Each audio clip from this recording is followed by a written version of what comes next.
Right, imagine we're playing the James Bond theme tune now because we're going to do a thing about James Bond. How's it going?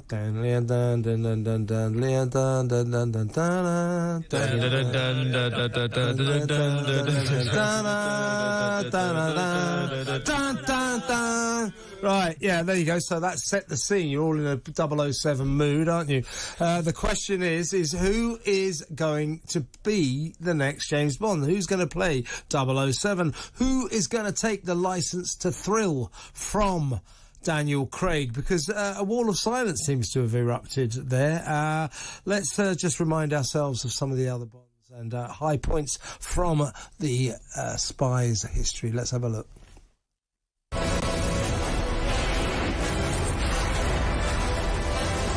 If we don't do this,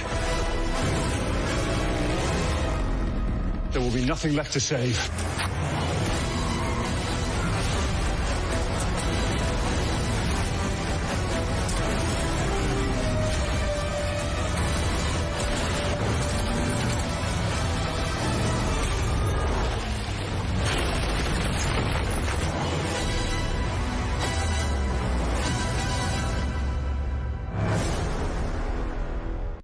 Well, that's Daniel Craig in No Time to Die, which turns out to be his last outing as the British spy 007 James Bond. The race is on to replace him. Now, extraordinarily, the man in pole position is, drum roll, Aaron Taylor Johnson.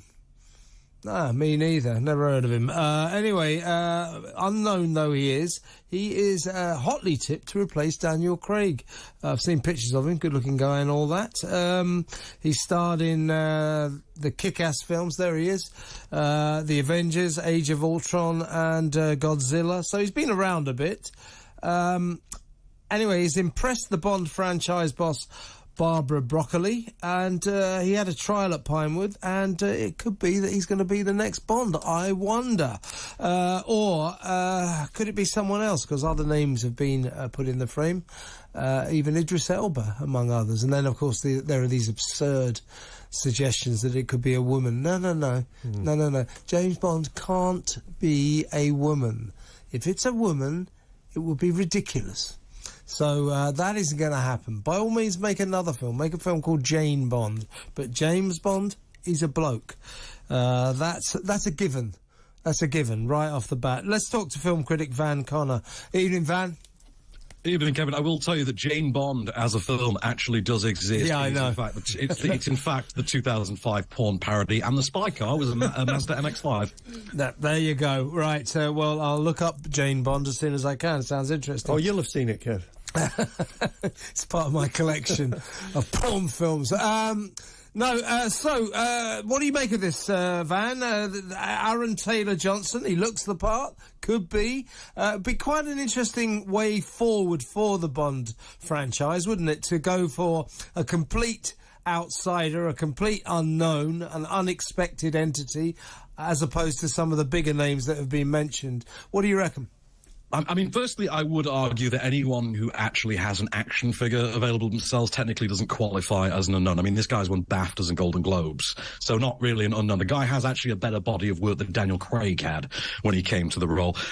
The actual report that this comes from, it's noticeable, has no source to speak of and comes from the Sun Showbiz section, as far as I understand it, which does not have the greatest track record of casting news. According to them, Matt Damon was going to be Captain Kirk at one point, and Rory Kinnear was the Doctor and not Peter Capaldi. So maybe take this one. That's not fair to the Sun. Every paper can be subject to that kind of charge. They all do this casting. Well, that's why we have sources. Yeah, that's right. Insiders. Yeah, they always say exactly what the journalists want them to say.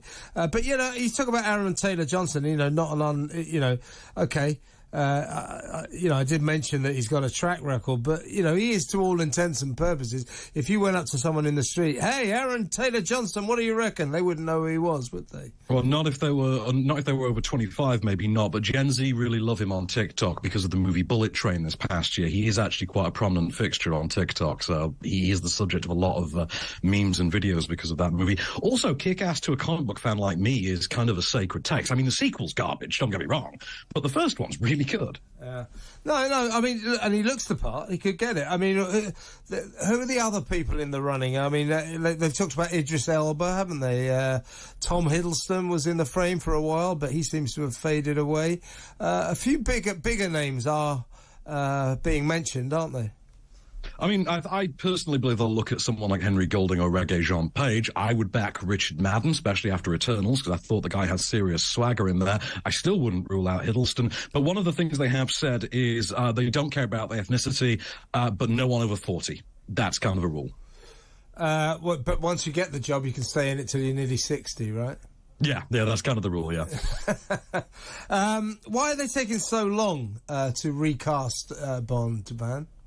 It's never usually a quick process, to be honest. Barbara Broccoli said this past year that it would be anywhere up to 2 years before they start making another Bond. So they have got until 2024 to actually, cast the new Bond. I mean, they usually do it within 9 months to a year of actually beginning filming. I remember in 2005, I think it was, we had Daniel Craig being revealed and shipped down the Thames in a motorboat. Was quite a famous moment. But I wouldn't put it past them to actually pick someone slightly younger and funner this time around and basically change the tone, because the entire vibe of the Daniel Craig era was a reactionary thing in light of Austin Powers, because they thought that Austin Powers had basically ridiculed and reduced Bond to the point of parody. So the idea was to make it as gritty and hardcore as possible. I don't think they'll go with that. I think they'll go with someone who has sort of comedic charm this time around. You'll go with someone who's a lot more personable, who's a lot sexier and cooler than Daniel Craig and his whole GQ / top man door security vibe. I could definitely see it being someone a little bit cooler. Well, Daniel will love that. So, do you think James? I mean, a lot of people say that James Bond is going to go in a sort of more woke direction. That the great seducer of women element will be left on the cutting room floor from now on in. He might be less violent. So, well, if they go down that route, then they're just completely negating the whole point of James Bond, aren't they?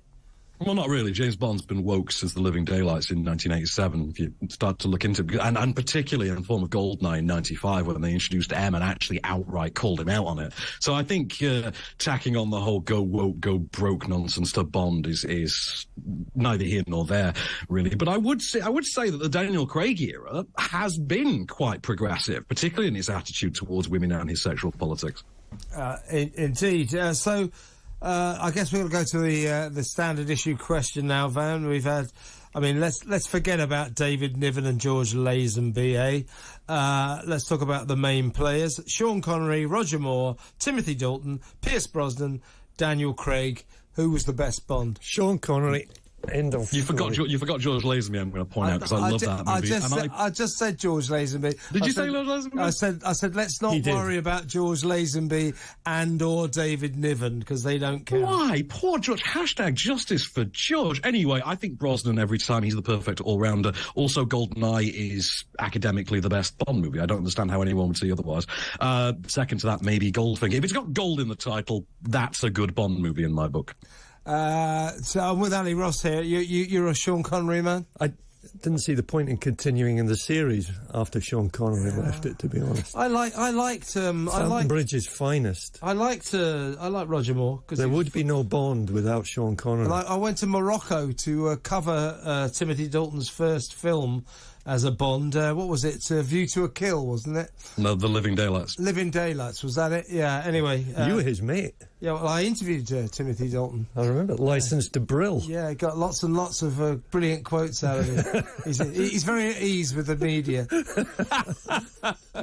Van, great to talk to you. Thank you so much for your time. Van Connor there.